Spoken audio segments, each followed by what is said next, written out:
Bueno, gracias por estar aquí presentes. Es un día especial, como dijo, cada día de nuestras vidas es un día especial. El día de hoy, bueno, elevamos también nuestras oraciones y nuestras bendiciones a nuestra pastora María, que está ahorita de viaje acompañando a nuestra amada Katia, por quien nos unimos también en oración. Así que me toca justamente abrir esta temporada en la que nos va a tocar compartir a varios hermanos de la congregación la palabra. Así que, bueno, aquí estamos. La palabra que vengo a compartirles realmente no sabía, no tenía, hasta ahora a las 5:30 de la mañana, les decía, justo así son las cosas del Señor, ¿no? De repente te agarra y esta vez me agarró en curva cerrada, como las de idas a Maipata, decía, porque justo súper ultra saturada de trabajo, de actividades y demás. Pero bueno, el Señor convocó y aquí toca estar. El título es Un Cristo de distancia y vamos a ir comprendiéndolo en el camino.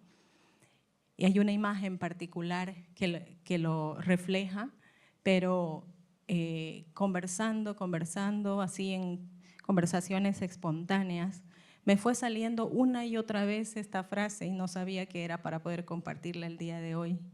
Y la manera más resumida de decirle, de explicarle lo maravilloso que es la vida en Cristo, era esa. De lo que era a lo de hoy hay un Cristo de distancia. ¿Cómo te lo resumo? Hay un Cristo de distancia. Eso lo dice todo. Esa era la expresión y es lo que vengo a compartirles hoy. Señor, gracias por tu sangre. Tu obediencia fue mi entrada ante el trono de la gracia. Su obediencia fue lo que realmente hizo que nosotros pudiéramos entrar a la presencia de Dios, al gozo del Señor, a esta vida hermosa, a esta vida plena, a esta vida llena de gracia, de favor, de amor. Ha sido Él por su causa. ¿Nosotros lo merecíamos? La palabra dice que ni uno bueno hay, ni uno, ni unito, ni haciendo lo que hagamos, no había forma, ni habrá forma de nosotros merecer su amor, el sacrificio en la cruz y sobre todo la gracia. Ha sido por gracia, todo, absolutamente es por gracia. Dice, tu obediencia hasta el fin se entregó.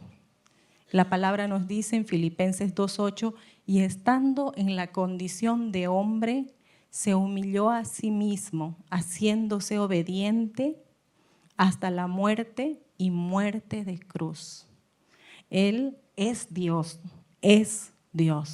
Y siendo Dios, se despojó de su divinidad para entrar en un cuerpo de carne y hueso como el nuestro, limitado en este cuerpo. ¿Para qué? Para humillarse a sí mismo, y llegó a ese nivel de obediencia hasta la muerte de cruz. La obediencia es algo que tiene gran poder en la vida espiritual. Y uno de los primeros ejemplos del Señor ha sido eso. 1, el amor. 2, la obediencia. Él hacía todo lo que el Padre le decía. Y no hacía ni decía si el Padre no se lo decía. Y ese nivel de obediencia llegó hasta el punto de la muerte en la cruz. Y por causa de esa obediencia es que nosotros hemos sido salvos, ¿no? Una vez y para siempre, por el sacrificio de sí mismo, una vez y para siempre. Esto es importante que a nuestro espíritu les sea revelado, que Él ya lo hizo todo en la cruz del Calvario, ¿no? En su último aliento, Él dijo, consumado es, hecho está. Y todo ha sido ya resuelto en la cruz del Calvario. No tenemos que hacer nada en particular más que creer esto. Y toda vez que nos encontremos en cualquier tipo de situación, simplemente tenemos que remitirnos a ese momento, una vez y para siempre. Una vez. No hay más sacrificio de nada ni de nadie que se necesite, ni de ti mismo, ni de nada a tu alrededor, ni nada de lo que hagas va a poder pagar el precio que ya fue pagado. Ya fue pagado. Entonces, estamos hechos, resueltos, y el siempre también es algo que se nos tiene que revelar. El siempre es eternidad. Desde la eternidad hasta la eternidad. El siempre, incondicionalmente. Y cuando me equivoco, también. Y cuando vuelvo a fallar, también. Y cuando me faltó la fe, también. El siempre es un infinitivo. Representa la eternidad de Dios. El amor infinito e incondicional de Dios. Así que siempre, que siempre se nos revele a nuestro ser.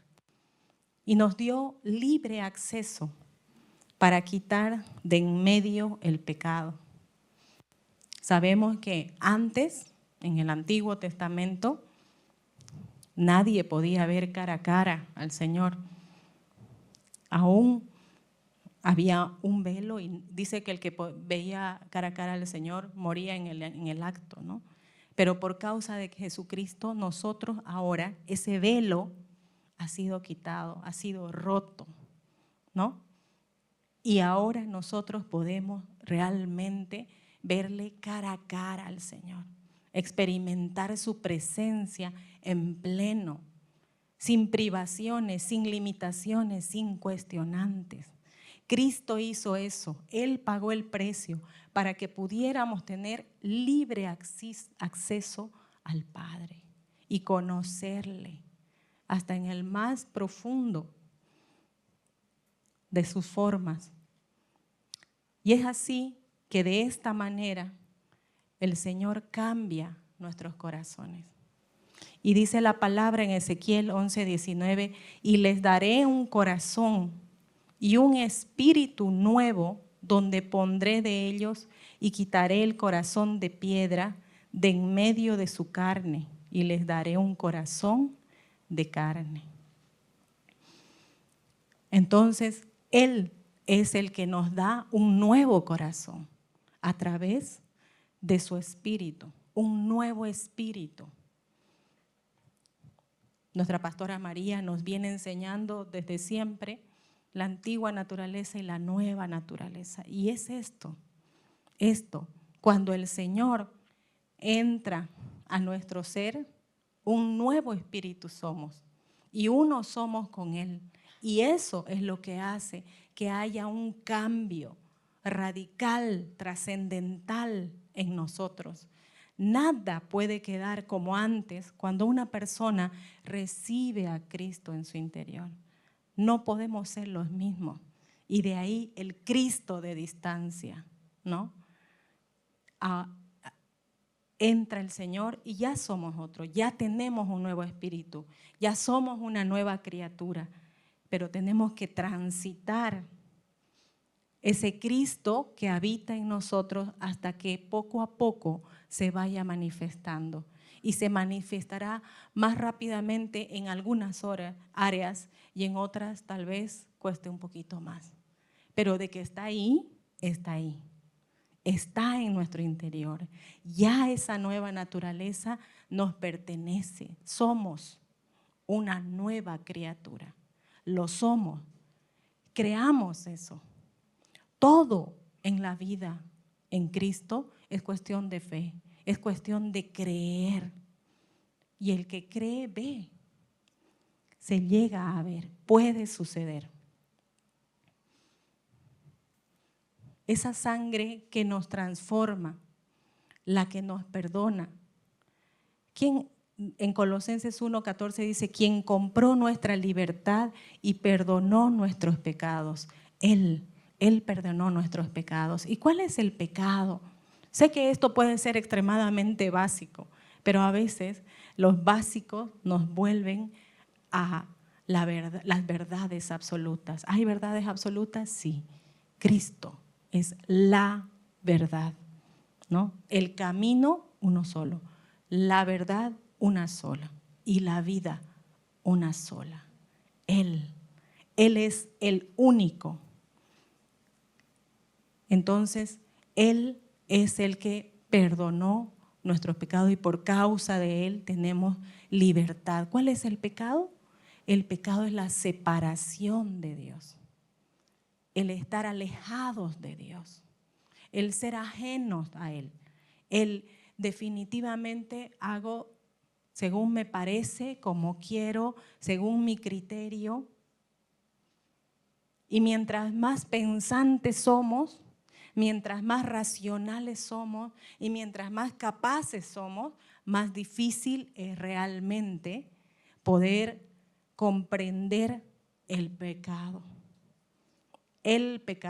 del mundo, ¿no? El pecado del mundo, la separación de Dios, el ser ajenos, independientes de Él.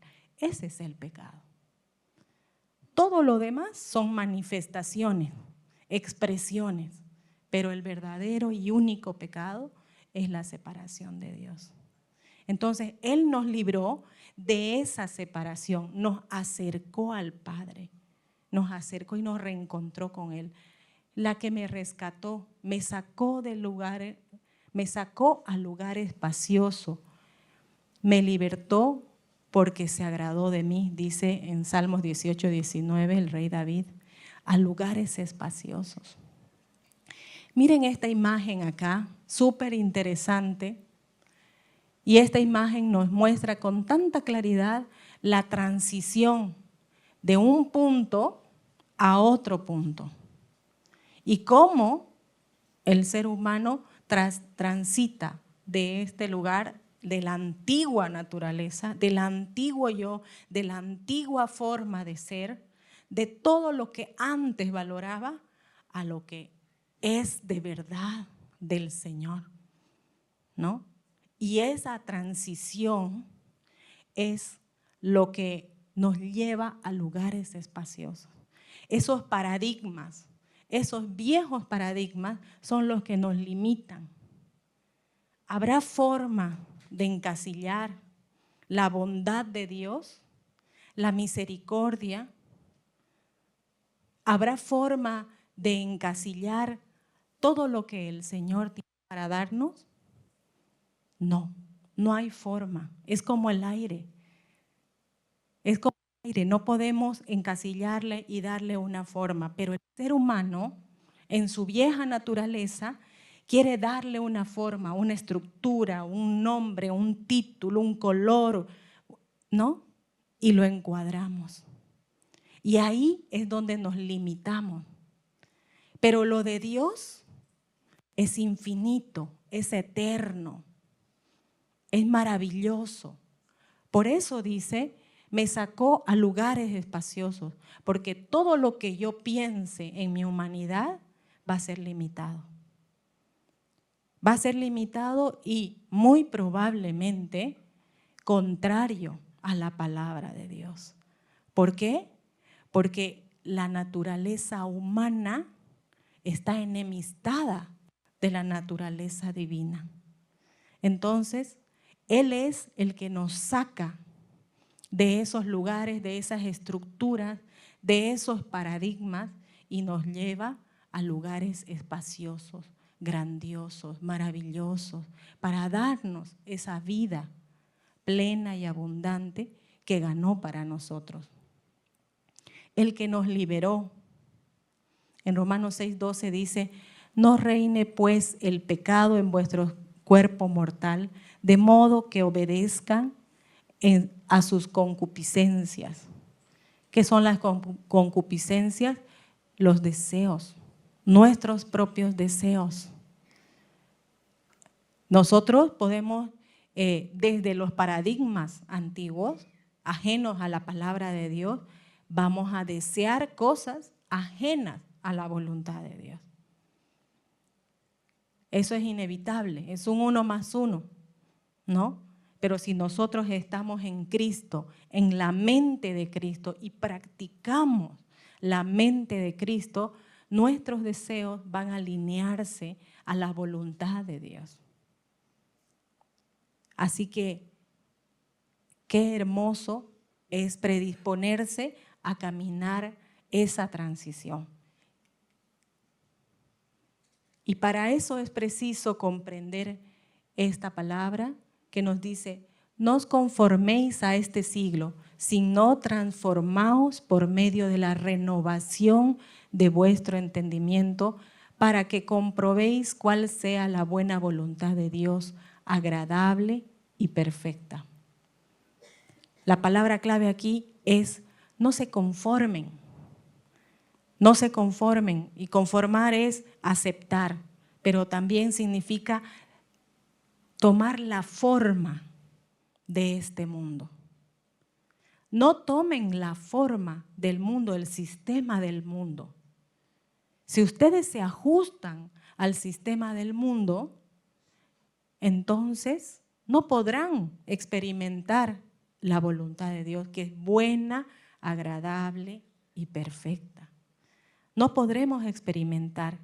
¿Por qué? Porque desde la forma del mundo, decía antes también, estamos contrarios a la palabra muchas veces. Entonces, no nos quedemos ahí, más todo lo contrario. Conozcamos la palabra, busquemos la presencia de Dios, experimentemos la presencia de Dios, que es donde se nos revela esa voluntad. Y a medida que uno va transitando en este camino, va aprendiendo también a ejercer voluntariamente el renunciar a ese ajuste, ¿no? Al principio uno dice: ¿será de Dios? ¿Será que esto que me ha llegado será de Dios o vendrá de Satanás? Y te interesa más saber de dónde viene. Y luego comprendes que nada, dice la palabra, nada sucede sin que el Señor lo haya permitido. Que aún una hojita que se suelta al viento es permitida por parte del Señor. Entonces, la pregunta está respondida. ¿Será de Dios o no será de Dios? Es de Dios. Todo lo que llega a nuestras vidas, aún las pruebas, aún los desiertos, vienen de Dios, porque Él lo permite. Porque Él lo permite. Aún cuando nos equivocamos, ¿el Señor podría evitar la consecuencia? Sí, porque es Dios. Pero si permite la consecuencia de nuestras decisiones, de nuestras malas decisiones, aún eso es la voluntad de Dios. Entonces la pregunta está respondida: ¿es de Dios o no es de Dios? Es de Dios, siempre es de Dios, porque Él lo ha permitido. Luego preguntamos: ¿y por qué? ¿Por qué? ¿Por qué me pasa esto? ¿Por qué esto? ¿Por qué a mí? ¿Por qué? ¿Por qué? ¿Por qué? Como el niño de 3 años, ¿no ve? Empieza a hablar y empieza a conocer cosas y siempre está preguntando: ¿y por qué? ¿Y por qué? ¿Por qué? ¿Por qué? Porque quiere entender, quiere comprender, está conociendo, es natural. Luego la palabra nos dice: porque Dios tiene planes de bien y no de mal para nosotros, porque hay propósitos eternos en cada cosa que el Señor permite que llegue a nuestras casas, a nuestras vidas. Entonces, el por qué ya pasa también a un segundo plano y aprendemos a comprender que hay propósito, ¿no? que hay un para qué. Entonces ya empiezas a preguntar, ¿y para qué? ¿Para qué? ¿Cuál es el propósito? ¿Para qué? Pero como es la voluntad de Dios y es buena, agradable y perfecta, sabemos que va a ser bien para nosotros y para los que estén a nuestro alrededor. Por lo tanto, simplemente tenemos que confiar en que lo que Él ha dispuesto es bueno. Así que el para qué también pasa a segundo plano y llega un punto en el que simple y llanamente estamos dispuestos y expectantes a la voluntad de Dios. Dispuestos y expectantes. Y eso es un proceso de ir soltando el control de nuestras vidas y de la de los demás. Aún soltar el control de lo que Dios está disponiendo en nuestras vidas, confiando que lo que Él ha dispuesto es bueno. Y estar, como les decía, expectantes. ¿Y ahora qué más, Señor? Y es ahí donde estamos con un corazón ya no intranquilo, fatigado, juicioso, exigente, como niños chiquitos, sino ya estamos agradecidos. Con un corazón agradecido recibimos todo lo que el Señor tiene para nosotros. En cuanto a la pasada manera de vivir, despojaos del viejo hombre que está viciado conforme a los deseos engañosos y renovaos en el espíritu de vuestra mente y vestíos del nuevo hombre, creado según Dios en la justicia y santidad de la verdad. Y la palabra clave aquí es renovar. Renovar. Como decía antes, primero despojar, renunciar, dejar de lado y luego renovar. Y renovar es introducir, introyectar. Y para eso tenemos que buscar de Él. Tenemos que buscar de Él, tenemos que buscar su presencia, exponernos a su presencia, exponernos a su palabra en todas las formas habidas y por haber, escuchando las prédicas, leyendo la palabra, compartiendo con hermanos, de todas las formas habidas y por haber. La multiforme sabiduría de Dios nos va a ir aportando sus verdades. Y eso es lo que tenemos que aceptar y de esa manera vamos renovando el entendimiento. Por tanto, nosotros todos, mirando a cara descubierta, como en espejo, la gloria del Señor, somos transformados de gloria en gloria en la misma imagen, como por el Espíritu del Señor. Entonces, como decíamos, es cuando nosotros tenemos una experiencia personal, cuando podemos verle al Señor cara a cara, que podemos comprender de Él y enamorarnos, derretirnos de amor. Y ahí es donde Él nos transforma a nosotros. ¿Qué se necesita? Un corazón dispuesto. Un corazón dispuesto. Nada más que eso. No necesitamos hacer fórmulas o establecer fórmulas para poder lograrlo o hacer tremendos sacrificios. Simplemente disponer nuestro corazón. Y Él puede cambiar cosas impresionantes. ¿Alguna vez alguien se habrá encontrado con la dificultad de perdonar? Porque de repente la ofensa le es demasiado grande o demasiado tremenda, ¿no? O le agobia demasiado y se ve con la dificultad de perdonar. Pero Dios puede transformar, tocar ese corazón en su presencia y puede producir ese perdón de una manera sobrenatural. Puede producir eso. O de repente hay personas que lidian con la ira, ¿no? Decía hace poco, conversando con psicólogos, colegas que estamos trabajando cosas, Y él nos decía algo interesante.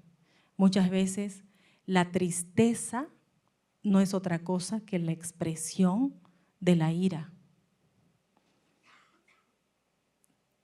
¿no?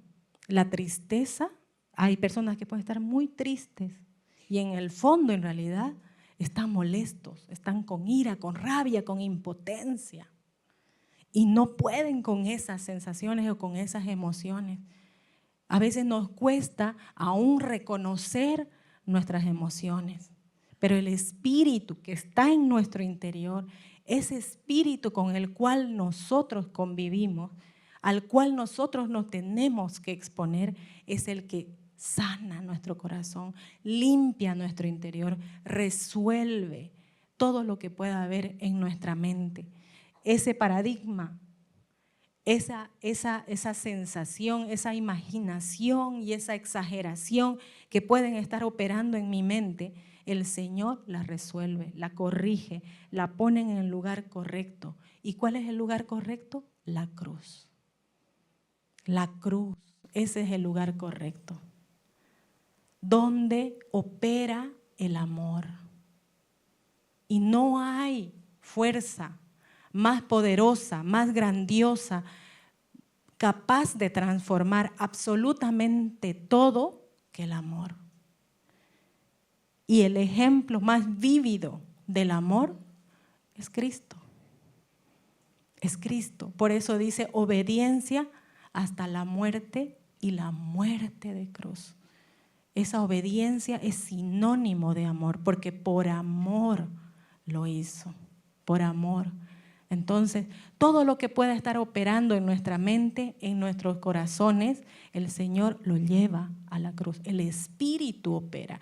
Él es el que transforma. Él es el que sana, el que libera. Él es el que cambia nuestros paradigmas en verdades llevadas a Él. Entonces, es posible una falta de perdón. Es posible un problema de ira. Alguna vez me ha tocado estar con personas que tienen problemas de ataques de ira. ¿Es posible cambiar ese carácter? Es posible. Pero para mí, en terapia o haciendo cualquier clase de yoga, respiración trascendental o nutrición saludable o cualquier cosa de esas,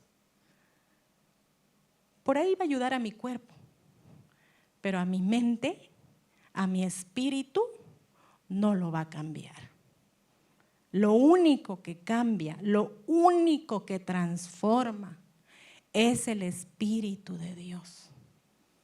El Espíritu de Dios, ese que habita en nuestro interior, ese que el Señor depositó, ese que podemos verle cara a cara. Por causa de Cristo podemos hoy en día verle cara a cara.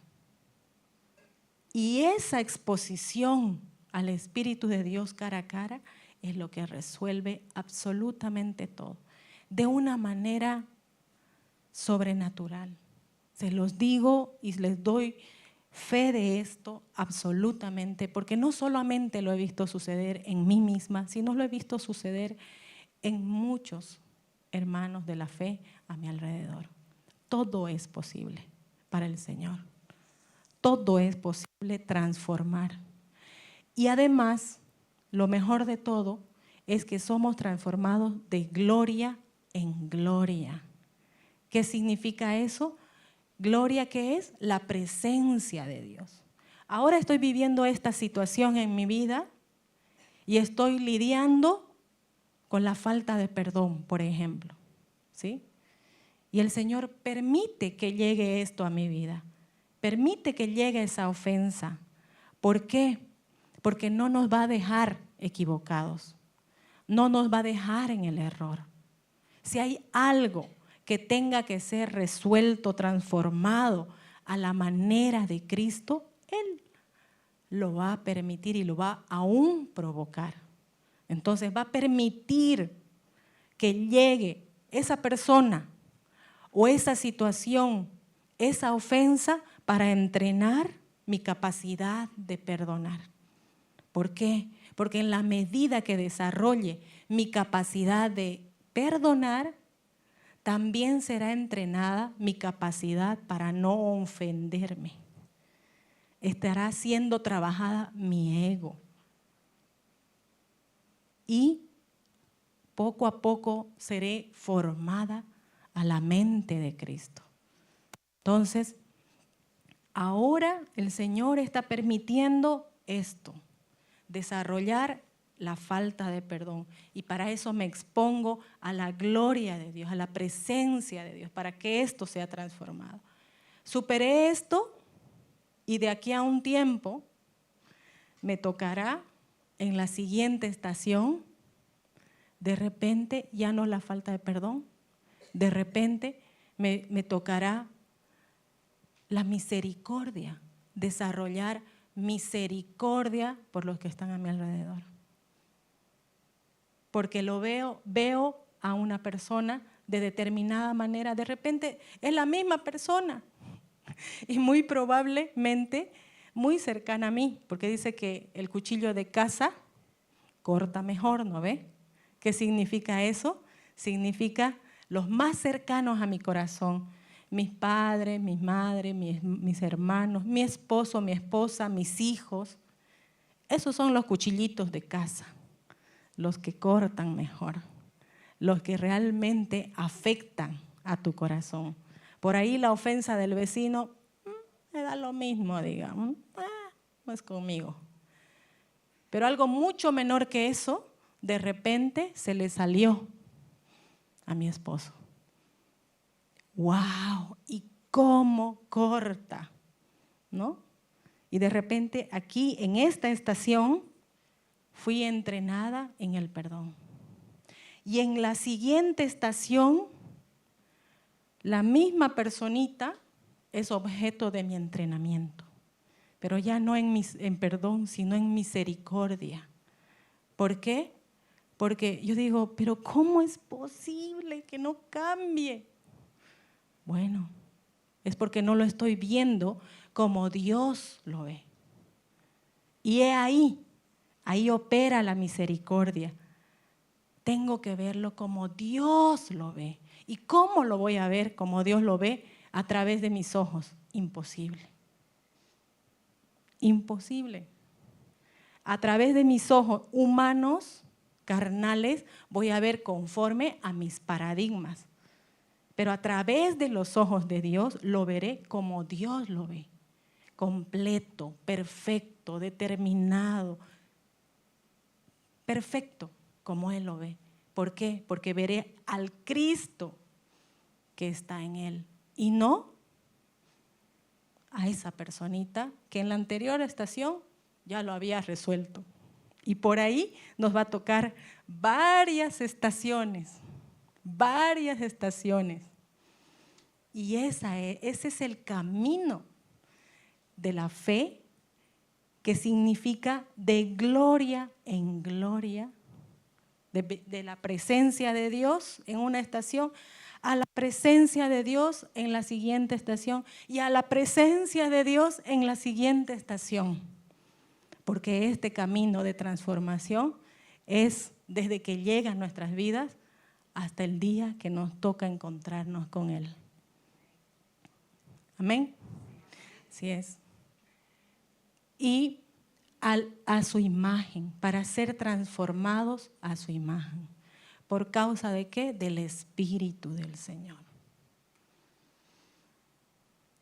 Y para eso, ¿qué tenemos que redimir? La redención, entregar el control. El control de mi vida, el control de la vida de los demás, de todos mis seres amados, y aún el control de lo que Dios quiere hacer en mi vida. Porque no sé ustedes, pero yo sí me he encontrado muchas veces diciéndole al Señor cómo creo que debería hacer en mi vida. ¿No? No sé ustedes. No sé ustedes, pero yo más de una vez, ¿no? Más de una vez, Señor, pero creo que debería. Señor, pero como, o sea, ya, pues ya, ¿no? O sea, ya. ¿Hasta cuándo esto? ¿No? No es a mi manera, no es en mis tiempos, no es como yo me imagino, ¿no? Y no es lo que yo creo que es, por último. No es como yo creo lo que es. Justamente, y aquí les comparto un pequeño ejemplo, nosotros quisimos hacer una casa en la zona donde vivo, vivía muy lejos, y nos fuimos a vivir en Anticrético a otra casa con la idea de construir una casa en la zona del Urubó, que es por donde vivo, por donde trabajo, ¿no? Me quedaba muy, muy lejos. Entonces yo súper ilusionada y dije, esto va a ser así, y estos van a ser los tiempos, y así la quiero, y empecé a hacer mi proyecto con el arquitecto, hice el diseño a mi agrado, y yo planeé los tiempos y dije, en tal tiempo me van a devolver el anticrético y voy a hacer esto y esto y esto y así y esto, y todo cuadra perfecto. Resulta que en el camino llega el paro cívico, 20 días, ¿no? Y después salimos del paro y viene la pandemia. Y entre una y otra cosa, yo en un año ya tenía que tener casa nueva, la casa de mis sueños en un año, ¿no? Pero entre una y otra cosa han pasado 3 años. Y resulta que Dios mediante, dentro de poco vamos a estar en la casa nueva, pero la casa de mis sueños era pues así, hermosa, bella, con grande y todo el asunto, y ahora resulta que estamos yendo a una casa así de bella, ¿no? Así de bella. Y al principio dije, ay, pero no, eso no era. Y después dije, uy, ¿qué me está pasando? Si eso es lo que Dios dispuso, esa es la casa de mis sueños. Porque es la de Dios, la que Él eligió, la que Él dispuso. ¿Y qué viene con eso? No tengo ni idea. Pero sé que vienen cosas grandiosas, hermosas, maravillosas, cosas que no he planeado. Porque en este caminar, como les digo, de este punto a este otro punto, he venido aprendiendo. ¿Y qué he aprendido? A no planear. A no planear, planear menos y disfrutar más de la buena, agradable y perfecta voluntad de Dios, que nos sorprende de maneras extraordinarias. Entonces, de eso se trata, entregar el control para experimentar la transformación. La única forma es entregando el control. Hay una canción que me encanta, se llama Te dejo ganar, ¿no? La han debido escuchar, Te dejo ganar, y dice la canción, te entrego mi corazón, te dejo ganar, haz lo que quieras. Eso es lo que tenemos que hacer. Así. ¿Por qué luchamos con el Señor? ¿Por qué luchamos? Por esa concupiscencia, por esos deseos humanos que muchas veces están ajenos o contrarios a la buena, agradable y perfecta voluntad de Dios. Pero también hay un versículo extraordinario que es uno de mis favoritos que dice, cosa que ojo no vio, o sea, ningún ojo vio, ni oído oyó, o sea, nadie lo escuchó, ni ha subido a corazón de hombre. ¿Qué quiere decir? Ni siquiera te lo puedes haber imaginado, no lo puedes desear, porque lo que Dios tiene para ti es extrambólicamente mejor y mayor de lo que tú siquiera podrías imaginarte.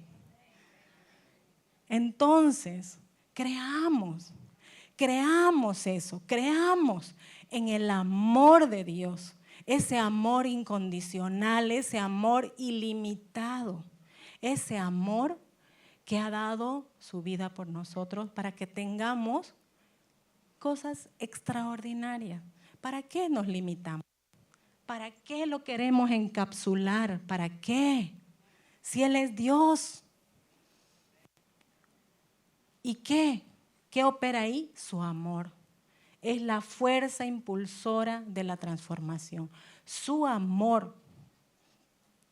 Ese cara a cara con el Señor, el que realmente ha visto al Señor, el que ha experimentado al Señor, el cara a cara, se derrite. No hay forma de resistir al amor del Señor. Y eso siempre lo digo yo. Le digo, así oro. Le digo, Señor, empezando por mi familia, por mí misma, por todos, oro así. Nada, ni nadie se puede resistir a Dios. ¿Habrá alguien tan duro de corazón que se pueda resistir al amor de Dios? No, nada. El amor de Dios es más poderoso que cualquier cosa. El amor de Dios, Padre, se llama Cristo. Y Él ha redimido a la humanidad. Y Él ha pagado todo por nosotros. Y en Él lo tenemos absolutamente todo. ¿Y por qué? Por amor. Por lo tanto, el amor es la fuerza que impulsa nuestra transformación. Cristo es el pan y el vino. Él se entregó por completo, se dio por completo. El pan es el alimento y el vino la saciedad. Él es nuestro alimento. ¿Qué necesito a cada día? Una palabra. Una palabra. Y así también oro siempre, ahora al empezar, Señor, una palabra. A mí me marcó mucho esa escena donde dice, una palabra bastará para sanar. ¿Y quién lo dijo? Un soldado romano le pedía a Jesús que vaya a sanar a su hijo. Y le dice, no es preciso que vayas. No es preciso que vayas, porque una palabra bastará para sanarlo. Y no fue necesario que vaya hasta el lugar, que esté ahí, que lo toque, que le imparta, que le ponga óleo de unción. No fue necesario. Dijo la palabra que es Cristo mismo, salió e impartió vida y sanó. Por lo tanto, una palabra puede cambiar la historia del mundo, de un país, de una persona. Puede sanar, puede restaurar, puede resucitar. Por lo tanto, nuestro pan es la palabra de Dios. ¿De qué tenemos que alimentarnos? De la palabra de Dios. Una palabra, hermanos, una palabra. Cada día, a cada momento, anhelemos en nuestro corazón esa palabra que transforma. Anhelemos con todo nuestro ser. Pidamos eso. El Señor dice, pide y se te dará. Entonces, cuando necesites aliento, cuando necesites tranquilidad, cuando necesites lo que necesites, pide y se te dará. Y una palabra es más que suficiente para toda clase de provisión. Y el vino es su sangre. Su sangre que, como vimos al principio, ya lo hizo todo. Ya pagó por todo. Ya está. Ya. Es un presente continuo. Ya está. Cree y lo verás suceder. Entonces, Cristo eres todo lo que necesito. Él es todo lo que necesitamos, todo. El día de hoy, vayámonos con esta convicción. Él es todo lo que necesitamos. Hoy, cada uno de nosotros llegó con una necesidad. Llegó con una necesidad. Y se va con la convicción de saber que lo tiene todo. Amén. Todo absolutamente está hecho. Él es nuestra provisión. Todo lo demás es lo de menos. Todo, Él lo es todo. Así que con esto lo tenemos todo resuelto.